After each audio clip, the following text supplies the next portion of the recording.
If Skodas aren't sold where you live, then you might not know that Skodas, well, they used to be the punchlines to all car jokes.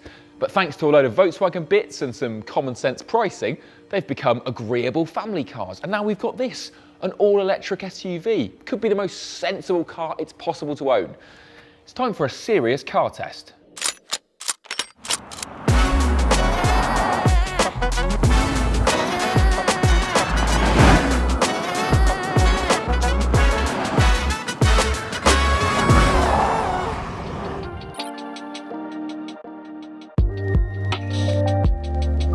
What is it? It's a big, boxy SUV, kind of minivan thing that's based on the same platform as Volkswagen's ID.4 and the Audi Q4 e-tron, but by being longer overall, you get business class legroom in the back. And yet, it starts at a lower price, £32,000, which makes this one of the cheapest big family EVs that you can buy. Mind you, this one, with its big battery, 200 horsepower motor and 21-inch rims, is a range topper, and it costs 40,000 quid before options, or £45,400 for this exact car. And all of a sudden, that is starting to sound like a lot for what is still a Skoda. What does it look like? Well, it looks like the designers had plenty of fun with the ruler. It's big, boxy, quite unfashionably tall, isn't it? But that means you've got lots of glass. The driver has good visibility, and everyone else has a pleasant view from inside. What I'm not so sure about is the amount of fake grille going on here. You've got these dummy grills on each side, and then at the front, a huge filled-in mouth that you can even pay extra to have illuminated if you're the sort of person who leaves their Christmas lights up all year round. How big's the battery? All Enyaqs are badged either 60 or 80, which refers to the battery size in kilowatt hours. But like all EVs, the usable capacity is a little bit less. So work on the notion you've got a 55 kilowatt hour battery in the base Enyaq that will do 200 miles at best, or a 77 kilowatt hour one that'll take you beyond 250 miles. That's a bit on the low side when cars like the Ford Mustang Mach-E Extended Range and Tesla Model Y can go about 100 miles further for only a few £1,000s extra. Where's the charging port? Because the Enyaq is based on Volkswagen's ID.4, it inherits some of its silly mistakes as well, like not having enough room under that long bonnet for your charging cable. So that has to live here, in a dedicated hole in the bottom of the boot. But at least finding the charging port is easy. It's just here, on the side. As standard, it'll only charge at 50 kilowatts DC. You have to pay a chunky £440 to unlock 125 kilowatt fast charging.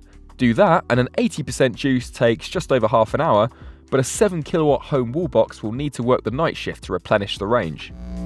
Is it practical?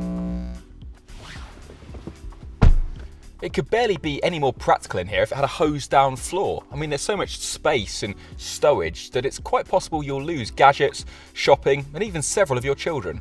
You get a 585-litre boot, and it can also make a living as a van if you flip the seats down and adjust the multi-height floor to slide in big objects. It's just a pity you can't spec the Enyaq with 7 seats, like the Kodiaq. Then it really would be the ultimate family EV. Will I get along with the tech?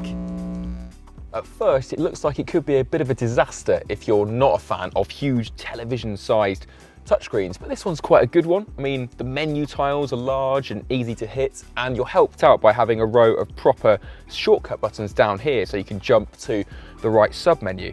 Then, proper tactile buttons on the steering wheel, that's useful, but I do wish Skoda wouldn't play up to the posh boys and cover everything down here in piano black shiny plastic. I mean, this is going to be a relatively simple interior to operate, but a really tough one to keep clean. What's the gimmick? As ever with a Skoda, even the gimmicks are sensible. A hidden ice scraper, built-in umbrellas, headrests with fold-out pillows. It all just makes stressful daily life a little bit easier to handle. What does it weigh? Because it's bulkier than its Volkswagen and Audi relatives, the Enyaq is the heaviest car yet on this platform. It's claimed to be 2,090 kilos. Over to the scales. This Enyaq has come in at 2,121 kilos, so a bit heavier than claimed, but hardly surprising given how many optional extras it's carrying.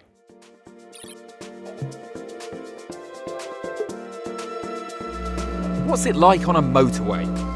Oh, it's serene and quite embarrassing for the likes of Audi, because this car is just as quiet, if not more so maybe, than the one which shares all the mechanical bits but has 4 rings on its nose. It's just as stable, it feels just as planted, solid.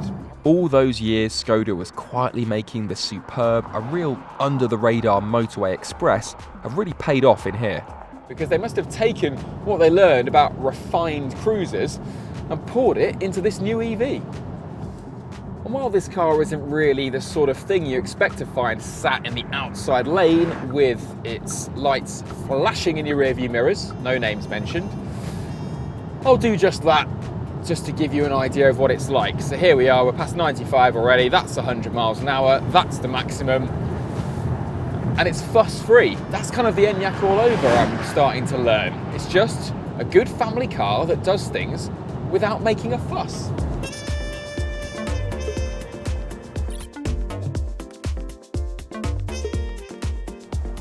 Is it comfy? Well, it's quite a noisy ride, but in terms of comfort, good old-fashioned how much I'm being thrown and rocked around while we're on this Belgian pave.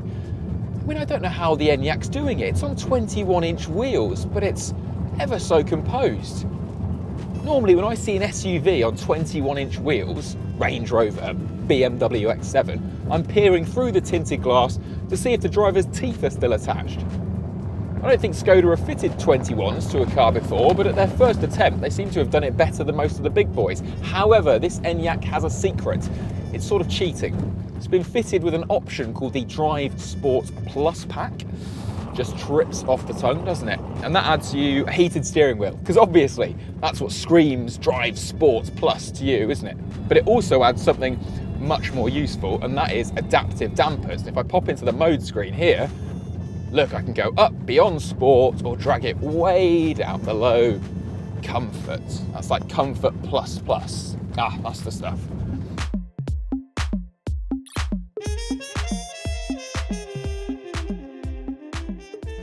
How fast is it?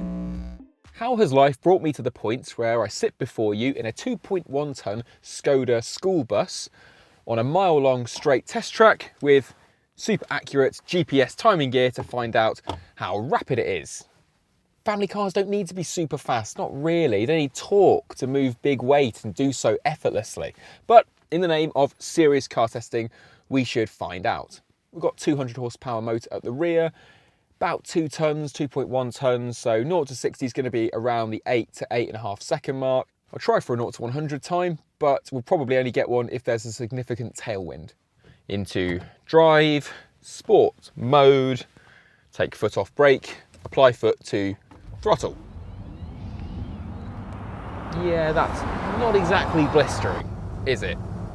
But I suppose in the old days, a Skoda that could reach 60 miles an hour was seen as something of a collector's item.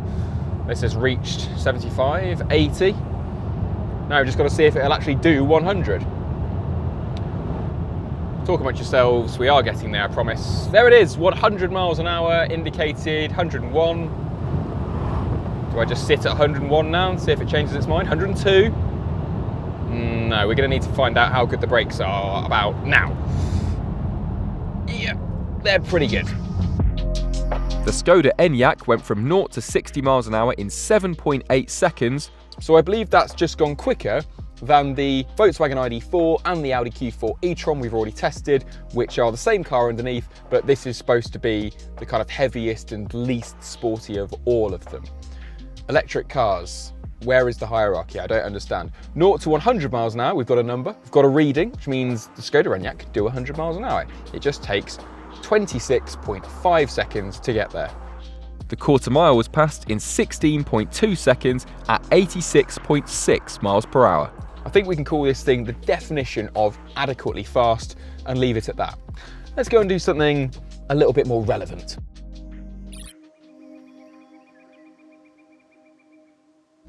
What's it like in a corner? Well, it's undemanding, which is a kind way of saying totally forgettable. But, I mean, look at the size of the thing. You're not expecting it to be anything else, are you? If you're into cars, then this is the sort of device you use for chores during the week, so you can enjoy your sports car guilt-free at the weekend. They're going to make me do a fast corner next, aren't they? What about if you're late for something? I mean, this is probably a bit unfair, in the same way it would be unfair to go up to an Olympic weightlifter and ask them to have a quick go at the heptathlon. But the Enyaq is kind of clinging on in there. Usual EV rules apply. We've got grip, we've got lots of torque, the weight is down nice and low, but the controls don't offer any kind of feel, entertainment, and I couldn't give a monkey's at all. This car is supposed to be a comfortable, safe way to move your family. Check. I don't expect it to provide me with some sort of driving deathbed memory, so don't try this at home, folks. What about the range? Well, according to the WLTP laboratory test, an Enyaq 80 is good for 330 miles. But by the time you've extracted it from the laboratory, popped it here in the real world, and then maybe added a family on board and got them arguing over the climate control and, of course, who's charging their devices, then that's going to be more like 240, 250 miles. At least because the Enyaq doesn't ever encourage you to drive sportily, you should be able to get some decent efficiency out of it. I mean, most of the time we've had it up above 3 miles per kilowatt hour out on the road. Of course, if you happen to accidentally find yourself lapping a high-speed bowl test track, that's going to come down to 2 miles per kilowatt hour. Just thought you ought to know. What's the verdict? So how'd it do? Well, really rather well. Skodas say something nice about you these days. They don't say, like people used to think, that you don't really know about cars or you can't afford a good car. What they say about you now is that you're not interested in badge snobbery. You just want a well-packaged, well-built, sensible family automobile. The Enyaq probably sums that up better than any Skoda ever. I mean, it's about as sexy as a bum bag, but at least as practical. And it's easier to get along with than all the cars that share its platform. Awkwardly for the Volkswagen group, it's also the cheapest, but they can sort the hierarchy out amongst themselves. I'm just looking for a good, recommendable car. The Enyaq, absolutely. Could be top of the class. I guess its main problem is that it's such an unassuming white good. Something like a Kia EV6 or a Ford Mustang Mach-E have a little bit more character. They make you want one. And I think a few too many of the Enyaq's best selling points are to be found on the optional extras sheet, which is the sort of behaviour we expect from Audi. However, it doesn't stop the Enyaq getting the Top Gear tested seal of approval. If you want an electric car, but you need it to be sensible first and foremost, then this boxy box ticks an awful lot of boxes.